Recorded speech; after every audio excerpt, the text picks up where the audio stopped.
Great recap of the women's race. Lauren, let's go to the men. We have this race has been dominated by one man, Jeremy Powers, for the last several years. But there are chinks in the armor. He's had illness, he's had injury, and there's a rising tide of young talent coming up against him. Just think of some of the big names. Well, one of the big names certainly is Hyde, who has had an outstanding season so far with some of his World Cup performances. And don't forget Curtis White coming up, under 23 rider. We're seeing good under 23s. But like in the women's race, there is any number of riders that could pull off a great ride. There are some riders that have failed to deliver a good result this year that we keep waiting for those volcanoes to erupt. Guys like Jamie Driscoll, for example, a diesel, not a good starter. Think about local phenoms, Dan Timmerman. And then you also have some riders like Kerry Werner, who's slowly moving from mountain biking into cyclocross. Let's see what happens in our men's race.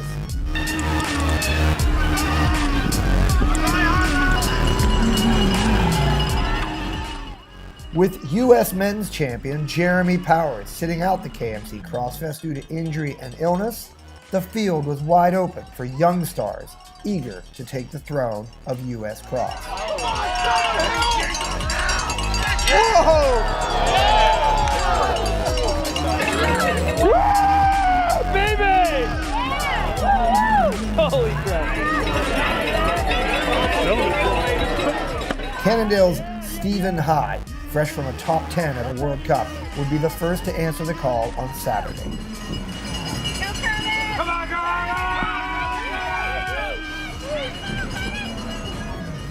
Hyde began the race chasing teammate Curtis White on lap 1.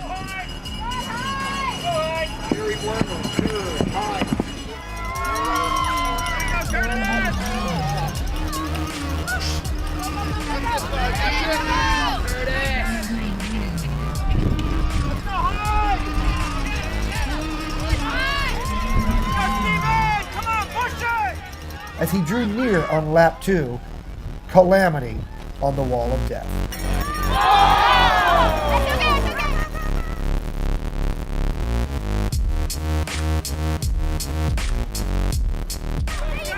Miraculously, Hyde rolled to his feet and rode away unscathed, only needing a fresh bike, and perhaps even motivated.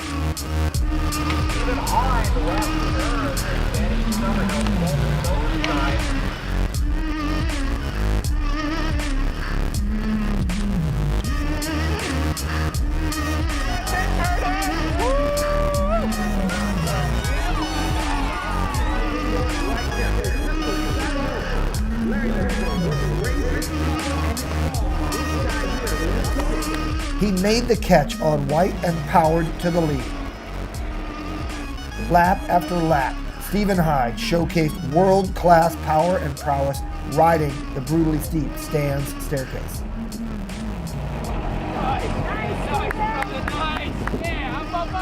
White, meanwhile, just 21 years old, began to fade as the veteran Jamie Driscoll, in blue, coming off a slow start, drew a bead on his first UCI podium of the season.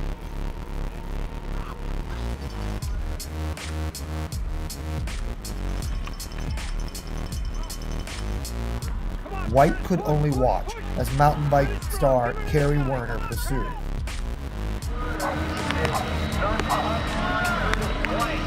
Hyde would finish 30 seconds ahead of nearest competitor Driscoll and Kerry Werner for the win. White having faded from the lead to finish 4th.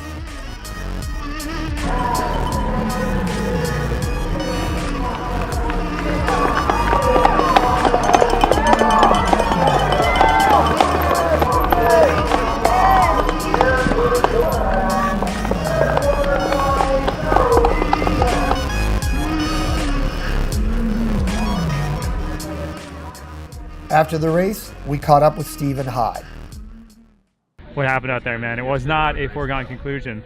No, I had to screw my head on pretty tight on that third lap. I crashed twice. Once just out here in the field, lack of driving, and the other one there's a big hole for running down the sand, and I put my front wheel right in it, and I went very far down to the bottom. It was pretty awesome. Pretty stoked to not be hurt. So yeah, and then Curtis took a flyer out front. It was great, and Danny and those guys were in Cary were driving that group, and wanted to sit on them until I could kind of spring across. And when I saw those guys start to fade, I did my move. I was able to ride that stair set, the long part, and I think it made the whole race. Just being able to ride that entire off-camera section was super key.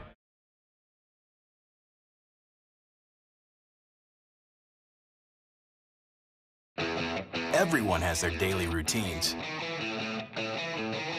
Some of us thrive on adventure, the thrill, even just a little family time.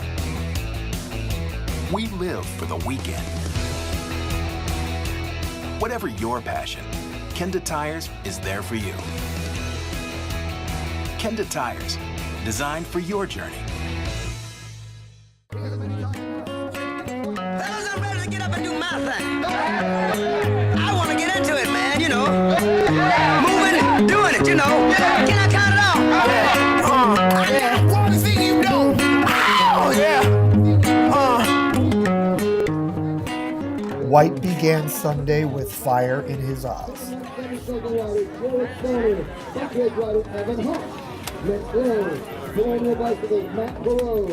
With the course fast and dry, group tactics would rule this event.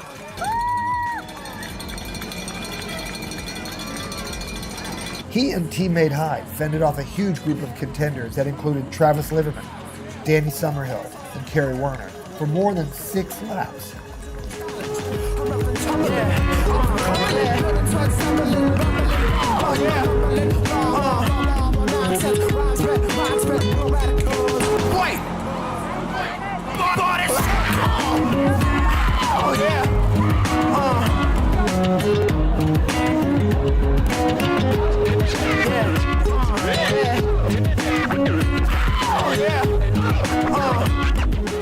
The lead group at one point grew to 13 riders, including young Peter Gogan, who briefly led halfway into the race.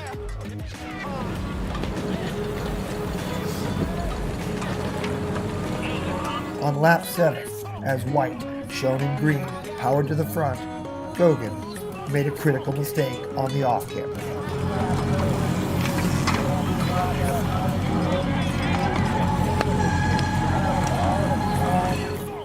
The mishap sprung White clear. On offense, White pounded open a gap while his teammate Hyde played defense.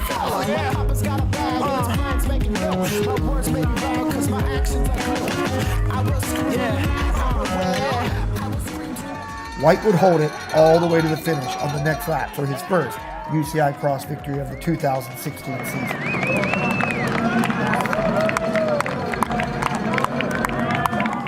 Hyde could hold for second, just ahead of Summerhill.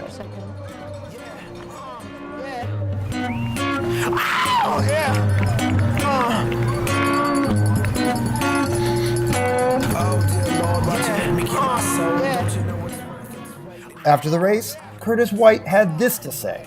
Talk about it from your end. What happened out there, man? Yeah, for the first half of the race, it was a pretty big group. I tried my best to stay near the front of that group, try to stay out of trouble. I know there was a few guys who were getting pretty anxious with the size of that group. It was a little nerve-wracking at times, but yeah, I just tried to stay near the front and out of trouble. There were a couple guys who took the initiative and started attacking early. I was hoping they'd be, burn a couple of matches earlier on, and I just kind of hang back and be patient for once. As a 21-year-old, it's not the easiest thing to do, I guess. Yeah, we kind of forget that you are also the U23 winner tonight. Yeah, but yeah, with 2.5 to go, there was a group of 4. It was Danny, Kerry, Hyde, myself, and I hit it over the top of the run-up, and I got a couple seconds bike length, and yeah, I just kind of kept it rolling from there. And then the gap just slowly grew, and I was able to hold it off.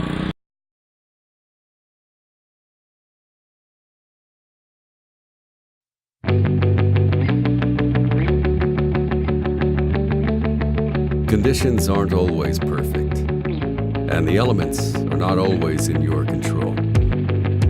But no matter the terrain, no matter the weather, you face them anyway. If you're tough enough to face the elements, your chain should be too. Now, with the new Eco Protect coating, KMC chains just got stronger. With double the rust resistance as KMC's Rust Buster treatments, you can push harder, ride longer, and press through grittier days. The all-new KMC Eco Protect system utilizes the same great features of other KMC products. Double X bridge construction, mushroom riveting, and an anti-stretch build provide durability along with fast, smooth shifting performance. From the dirt to the pavement at 10 and 11 speed, the Eco Protect system has you covered, on and off-road. Conditions aren't always perfect, and the elements can't always be controlled. Introducing the all-new KMC Eco Protect Rust-Proof Chain. A chain as tough as you.